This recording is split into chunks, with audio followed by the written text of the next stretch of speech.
Skin കെയറിനെ പറ്റിയിട്ടോ skin care റുട്ടീൻസിനെ പറ്റിയിട്ടോ ഒരു idea ഇല്ലാത്ത ആൾക്കാരാണ് നമ്മുടെ ആണുങ്ങൾ. ഇതിലൊരു 90% ആണുങ്ങളും ഈവൻ ഒരു സൺസ്ക്രീൻ പോലും ഉപയോഗിക്കാത്ത ആൾക്കാരാണ്. അപ്പോൾ നമ്മുടെ ഒ പിയിൽ പല രീതിക്ക് വേണ്ടി കൺസൾട്ടേഷന് വേണ്ടിയിട്ട് വരുന്ന ആൾക്കാരിൽ നമ്മൾ സ്കിൻ അനാലിസിസ് ചെയ്ത് നോക്കുമ്പോൾ ഫേസിലുള്ള ചേഞ്ചസ് ആണ്, പിഗ്മെൻറ്റേഷൻസ്, ബ്രൗൺ സ്പോട്ട്സ്, അതുപോലെ തന്നെ സൺ ഡാമേജ് കാരണമുള്ള ചേഞ്ചസ്. ഇത് വളരെ കോമൺ ആണ്. അപ്പം മിക്കവാറും ആൾക്കാരെടുത്ത് ആണുങ്ങളെടുത്ത് നമ്മൾ ചോദിക്കുമ്പോൾ അവരെന്തെങ്കിലും സ്കിൻ റുട്ടീൻസ് ഫോളോ ചെയ്യാറുണ്ടോ എന്ന് ചോദിക്കുമ്പോൾ അവരുടെ ഒരു യൂഷ്വൽ എക്സ്പ്ലനേഷൻ എന്ന് പറഞ്ഞു കഴിഞ്ഞാൽ മിക്കവാറും മുഖത്ത് ഉപയോഗിക്കുന്ന ഈ സൺസ്ക്രീൻ ആണെങ്കിലും ഏത് ക്രീംസ് ആണെങ്കിലും മിക്കവാറും സ്റ്റിക്കി ആയിരിക്കും, ഓയിലി ആയിരിക്കും. ഉപയോഗിച്ച് കഴിഞ്ഞാൽ കുറച്ച് ബുദ്ധിമുട്ടാണ്.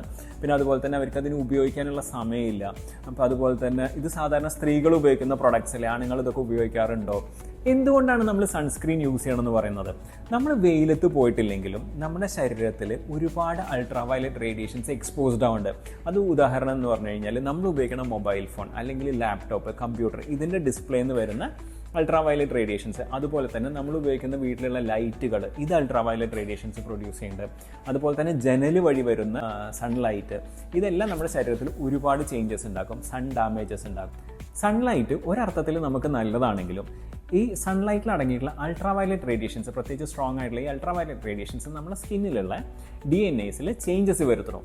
ഇത് കാരണം നമ്മുടെ ഏജിങ് പ്രോസസ്സ് കുറച്ചുകൂടി ഫാസ്റ്റർ ആവണം. ഇതൊരു പെർമനൻറ്റ് ഡാമേജ് നമ്മുടെ സ്കിന്നിൽ ഉണ്ടാക്കുന്നുണ്ട്. അതുകൊണ്ട് എല്ലാവരും ശ്രദ്ധിക്കേണ്ട ഒരു കാര്യങ്ങൾ, ഇപ്പോൾ ഈ നിങ്ങളൊരു സ്ത്രീ ആണെങ്കിലും പുരുഷനാണെങ്കിലും ഒരു കുട്ടിയാണെങ്കിലും നമ്മൾ ഈ ഒരു സൺ ചേഞ്ചസ് പ്രിവെൻറ്റ് ചെയ്യാൻ വേണ്ടിയിട്ട് നമ്മൾ ഡെഫിനറ്റ്ലി ഒരു സൺസ്ക്രീനും മോയ്സ്ചറൈസിങ് ക്രീമും ഇത് ആരാണെങ്കിലും നിർബന്ധമായിട്ടും ഉപയോഗിക്കേണ്ട 2 സാധനങ്ങളാണ്. അതിന് നമുക്ക് ടൈമില്ല, അല്ലെങ്കിൽ നമ്മളത് സ്കിന്നിൽ എന്താ പറയുക ഗ്രീസിയാണ് അല്ലെങ്കിൽ ഓയിലിയാണ്, ഫീമെയിൽസ് മാത്രമേ ഉപയോഗിക്കുള്ളൂ, ഇതൊന്നും ഇതിനുള്ള ഒരു റീസൺ അല്ല. അപ്പോൾ നമ്മൾ സൺ എക്സ്പോഷർ വരുന്നില്ല, എന്താ പറയുക നമ്മൾ വീട്ടിൻ്റെ ഉള്ളിൽ തന്നെ ഇരിക്കുന്നത്, ഈ കാരണങ്ങളൊന്നും ഇത് അവോയ്ഡ് ചെയ്യാനുള്ള ഒരു റീസൺ അല്ല. ഈ സ്കിൻ ഡാമേജസ് വന്നു കഴിഞ്ഞാൽ അത് റിവേർട്ട് ചെയ്യാൻ പറ്റില്ല.